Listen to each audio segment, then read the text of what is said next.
What does music really say about who we are? And what does Generation Z's music really say about us? Let's look into it.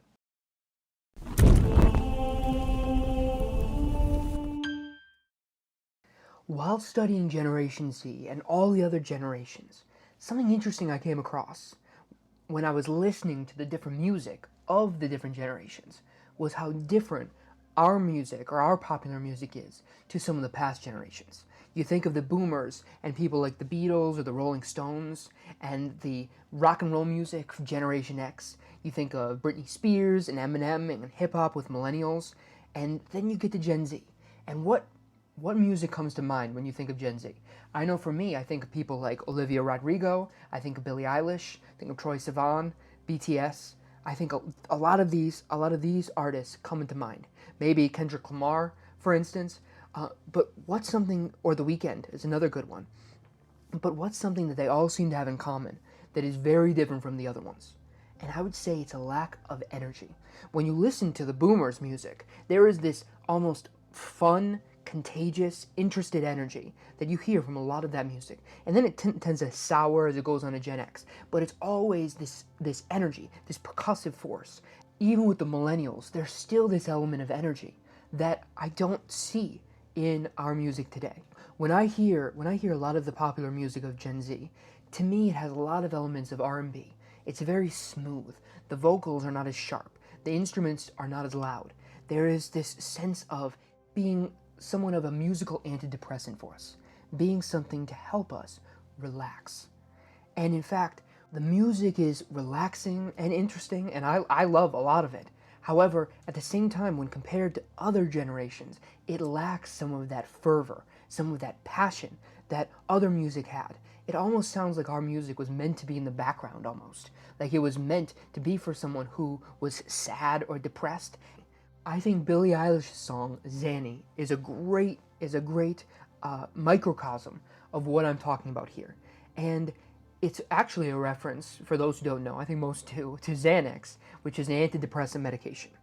And that to me is a great illustration of what we're dealing with as a generation, what we're struggling with. And that is a serious sense of, in many cases, existential anxiety.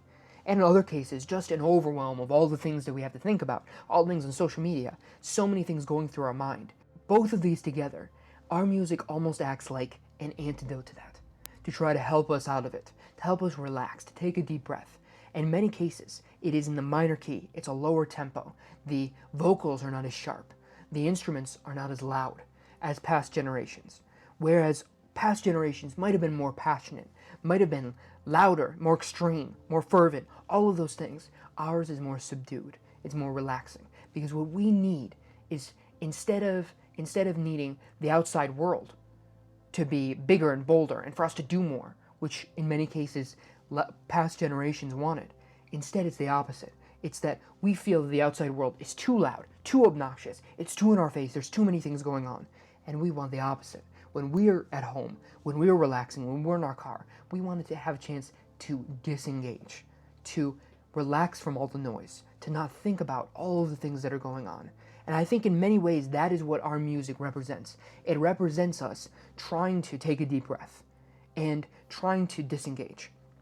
And more than that, along with the point of antidepressants, depression has gone up significantly, and antidepressant use has also gone up. So it mimics reality in that way.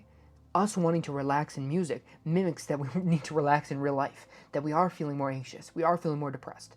And while we're turning to some medication for help, it also mirrors how we're turning to music to help us as well.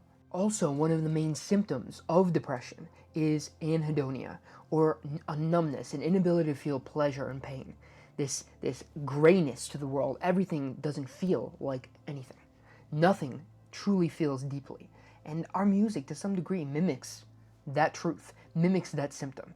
And while in many ways it can be an antidote to help us relax, in some ways it can be a downward spiral, where we're focusing on the things that we struggle with. And as we focus, it gets bigger and it feels worse. But we continue to do it because feeling that gives us a strange pleasure.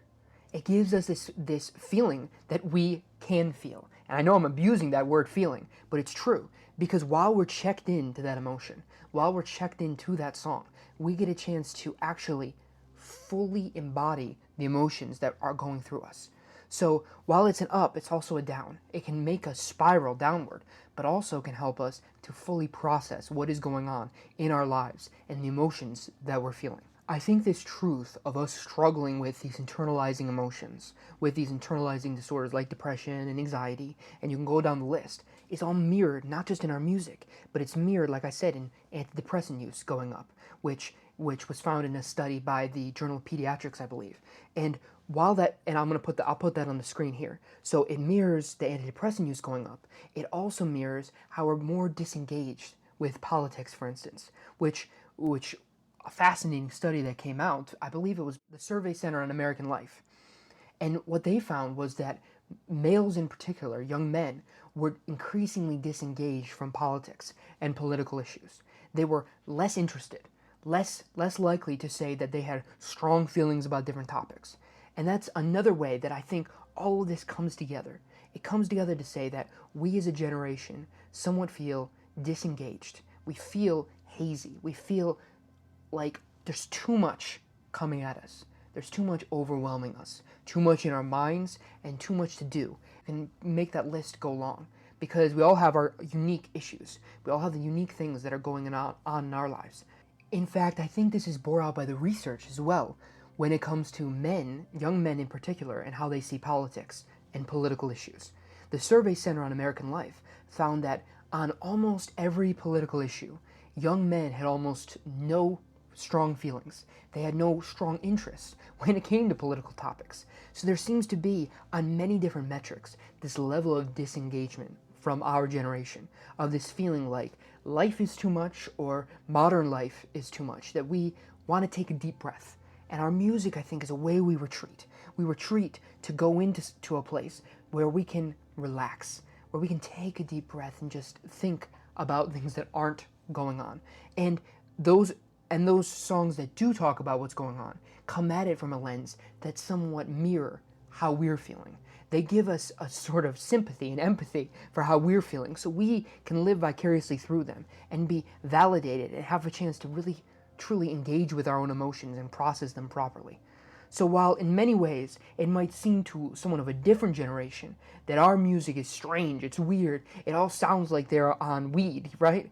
Instead, I think it more shows the deeper underlying truth that we need a chance to relax from the world that we think is going too fast, that too many things are happening. While in the past it might have seemed the opposite, like we need to go out and change the world, we need to go out and do new things and accomplish this. It's the opposite for us. We want to take a deep breath. And I hope that it is an idea, gives you a bit of an insight, or communicates what I think is my insight into the music of our generation. I'd really be curious to see what other members of Gen Z think about the changes of past music versus current music. I know a lot of people like to say, "Oh, well, music today isn't good." Well, let me know in the comment section down below what you think of the music of today. Do you enjoy? Do you appreciate our music? Or are you someone who likes the music of the past? And what do you guys think of it? Thanks for looking into this, and I'll see you in the next one.